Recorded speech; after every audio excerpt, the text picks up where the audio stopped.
Thanks for joining us on this edition of National Focus. I'm Kadisha St. Louis. Coming up, Prime Minister seeks approval for supplementary estimates as Parliament meets on Wednesday.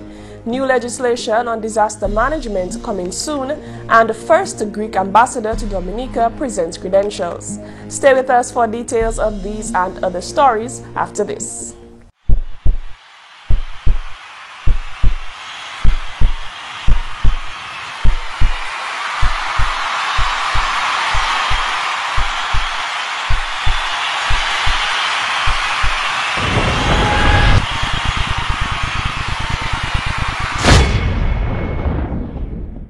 Children, yell and tell.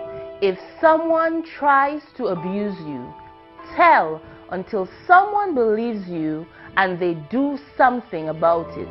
For more information on child abuse or to report suspected cases on child abuse, contact the Social Welfare Division on 33 Great Marlborough Street or call 266-3020 or 266-3080. Thanks for staying with us. As Parliament proceedings began on Wednesday, the Honorable Prime Minister and the Minister for Finance, Dr. Roosevelt Skerrit, presented the supplementary appropriation for the financial year 2015-2016 to the House of Parliament. The amount requested for approval is $103,886,083.25. A large part of that amount was emergency spending in the aftermath of Tropical Storm Erika. Madam Speaker, on August 27, 2015, Dominica endured a devastating and traumatic experience by the passage of Tropical Storm Erika. In light of this, the government had to move swiftly to provide shelter and emergency supplies to persons who were adversely affected by the storm. In particular, residents of Petit Savan and Jubic and Kulibisri had to be relocated and arrangements made for their accommodation since these areas were deemed unsafe for residential use. As such, emergency funds totaling $1,200,000 were approved for the above-mentioned purpose. The Honorable Finance Minister expressed his gratitude to the government of Trinidad and China, as well as the International Monetary Fund for their speedy response to Dominica in the time of need. Honorable Minister for the Trade, Energy and Employment, Ian Douglas, in supporting the approval of the supplementary appropriation, praised the government for keeping social programs even in the aftermath of Tropical Storm Erika. The Trade Minister is particularly pleased about the attention given to the National Employment Program. The National Employment Program is a flagship program of this government. One thing that the Honorable Prime Minister Roosevelt Skerrit and this government will be remembered for 20 and 30 years from now, when we are long gone, Mr. Speaker, is our social programs. And not one of those social programs have been cut because of Tropical Storm Erika. That I believe that the National Employment Program has really been a shining example of the innovativeness of this government, Mr. Speaker, and have really arrested the unemployment problem in the country. Just over $6.2 million covered supplementary expenses in the Ministry of Trade, Energy and Employment. Meantime, a vote of no confidence in the Honorable Prime Minister moved in the House of Parliament by the Leader of the Opposition, Lennox Linton, was defeated 14-0 with one abstention. Debate continues as members on the government side continue to support the supplementary appropriation before the House. In more news, the Honorable Prime Minister, Dr. Roosevelt Skerrit, has revealed that very soon a new legislation will be introduced to Parliament on disaster management. The nation's leader, while speaking at a press conference following his visit to Haiti and the Bahamas after these two islands were struck by Hurricane Matthew, reiterated the negative impact climate change is having on health and the environment. The Honorable Prime Minister stressed the need to take the issue of climate change very seriously. He emphasized the need to get access to the resources to put the necessary systems in place to withstand the effects of climate change. If you look at Calibishie, for example, if you want to have a practical understanding of the impacts of it, you go to Calibishie and you will see a building out at sea. That's where the public convenience was. It is now hundreds of feet of yards out at sea. You understand? If you look at where people had coconut trees planted, and now these coconut trees are in water. You see, so it is a practical situation. How many seawalls can you build to mitigate against this? You know, how many river defenses wall you can build? You know, how are you going to change, how are you going to force rain to fall if the dry spell persists? The Dominica leader shared that currently there is a protocol in place which gives details of the steps to follow before, during, and after a disaster. One of the reasons why we brought on Mr. Cecil Schillenford as a consultant, one who has tremendous experience in disaster management, is to advise us on a number of the gaps, identify the gaps that we have as a country, and to advise us on the actions which we need to take. I must say that we're very satisfied with the work he has done thus far. So there are a number of things that we need to put in place. He explained that adjustments would also extend to providing alternative infrastructural provisions. He gave an example. You have under the cliff, but that's the only road in and out of Roseau. Is it from the north? But you have this road there at Raven Cop, going up to Mount Daniel, some of which is private property. It is the intention of the state to acquire this road access and to construct a bypass, which will be a public road. So if something were to happen under the cliff, which is a regular occurrence. The Honorable Prime Minister says that this infrastructure will be an alternative route in the event the road under the cliff becomes impassable. The first ambassador designate of Greece to Dominica, His Excellency Nicolaos Kotorokos, presented his credentials to His Excellency President of Dominica, Charles Savary, on Wednesday. His Excellency Savary told His Excellency Kotorokos that his appointment as the first ambassador to Greece to Dominica will bring a new relationship between the two countries. As the inaugural ambassador of the Hellenic Republic to the Commonwealth of Dominica, your appointment augurs in a new relationship between Dominica and the Hellenic Republic. I look forward to the deepening of the warm relations which exists between our two countries. Ambassador Kotorokos noted that he will work hard to maintain bilateral relations between Dominica and Greece. The further development of our bilateral relations is a goal for which I shall work hardly and persistently. Every effort to enhance the mutually beneficial cooperation between our two countries will always find a favorable response on my side. He also stated that his country is willing to strengthen the economic cooperation between the two countries. Your Excellency, my country is willing to strengthen the ample potential that exists in bilateral economic and trade cooperation, especially in the fields of mercantile marine, tourism and new technologies.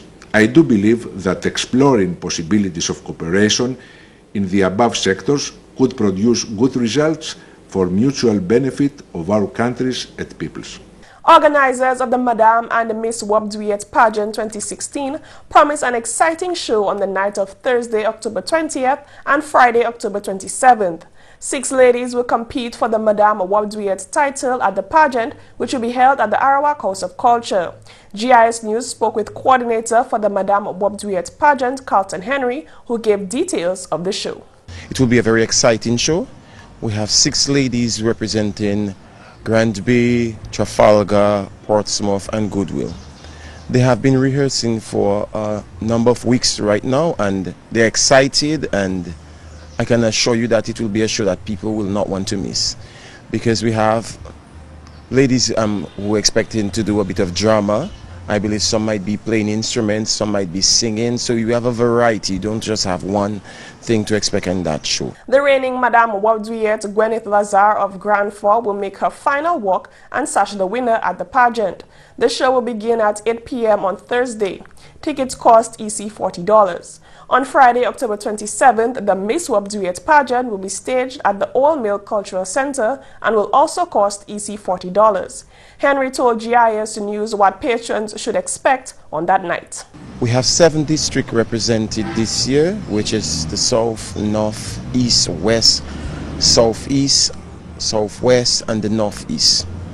The young ladies are Desilia Phillip from the Southeast, Benanda Mitchell from the South, Dahlia Bruno from the East, Shanice Langford from the Southwest, Teresa Baptiste from the Northeast, and Kiana Joseph from the North.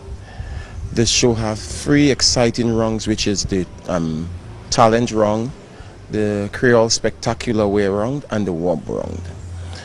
The ladies have been rehearsing very assiduously, should I say, and they are expecting to give us a very, very good show. We also have some exciting guest performances going to take place on that evening also. So I can assure people that they're going to get a very, very good show this year.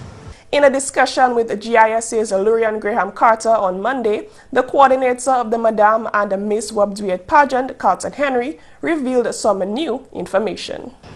And just as Carlton told us, Madame Wub Duet 2016 will be here again on Thursday, the 20th of October at the Arak House of Culture. Carlton, tell us about the new round that has been introduced this year. We have decided to make the show even more exciting. So this year we have decided to put a new round which is called the Creole Contemporary Wear Round, where the ladies get the opportunity to play around with the madras, not giving us the usual jeep and pleasant bows. What we have asked them to do this year is to create something of their own style, their own fashion, but they must add the madras to it. So it will be something what we're trying to what we're trying to say is that you could use madras throughout the year and just do it in your own style, in your own fashion. But around the Independence time, or should I say whenever we are supposed to wear the national wear, we would like people to be in their full national wear, which is in Wub Duet for the ladies, and the men, which is their gilet, black pants and white shirt. We would like them to do that when they are asked to dress in their full national wear. But we would also want to encourage people to be proud of who they are, proud of their culture. So do something that they can wear year-round. Thanks, Lurian. You're watching National Focus. More when we return.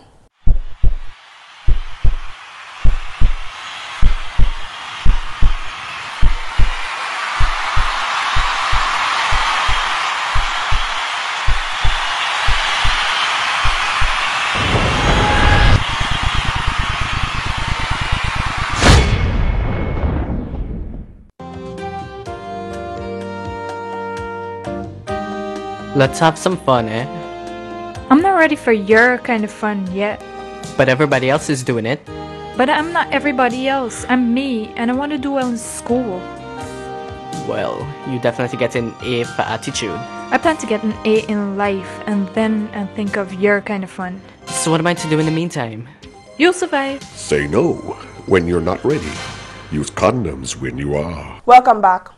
Over 350 students are moving on to the next step of their educational journey. On Wednesday, October 19th, the Dominica State College held its 14th commencement ceremony on the grounds of the DSC. Chairman of the Board of Governors of the DSC, Dr. Ian Lambert, congratulated the graduates on their achievement and expressed his confidence that they are leaving the DSC well equipped for life.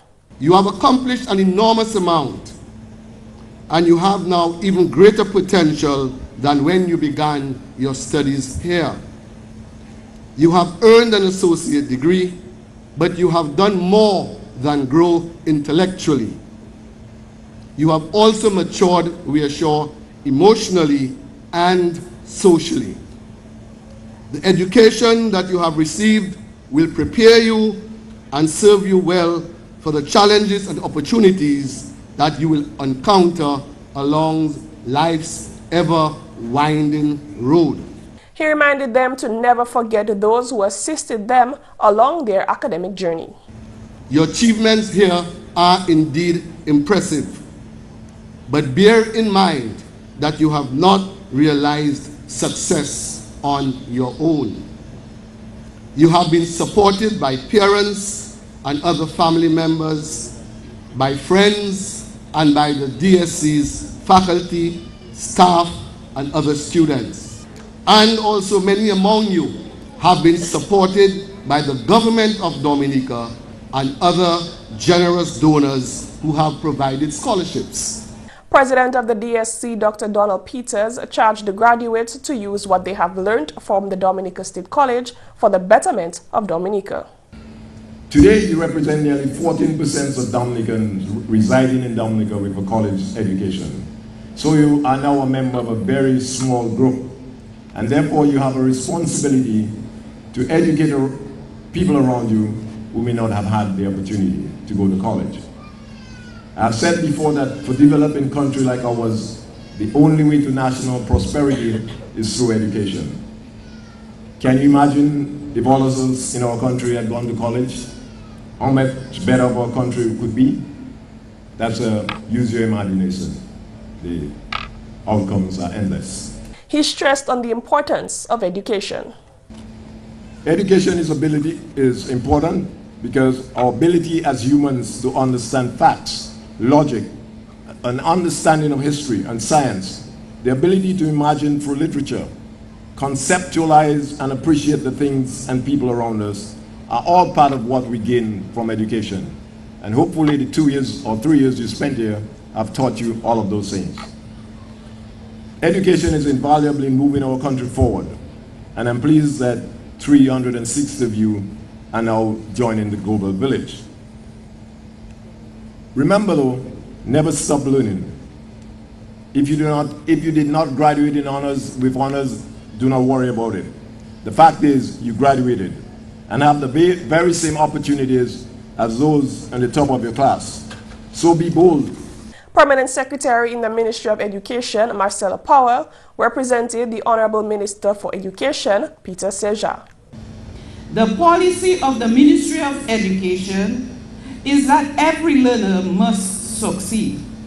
This is in keeping with the mission statement of the OECS Education Sector Strategy, which mandates that all citizens at every stage of their learning journey, from early childhood to adulthood, should achieve their full potential and success in life, at work and in society.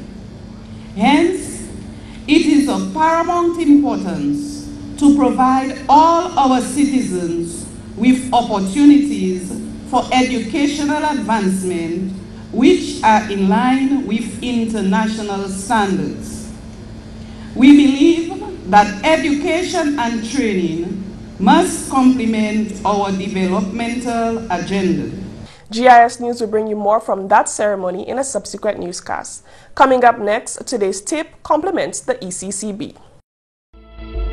There is a silent, invisible killer in our midst, a killer which largely goes unnoticed as it plies its deadly trade.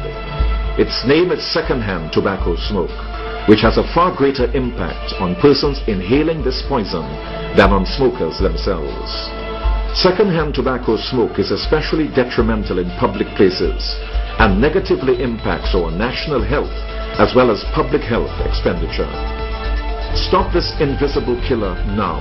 Say no to secondhand tobacco smoke in public places. A public health message brought to you by the Ministry of Health and the Pan American Health Organization.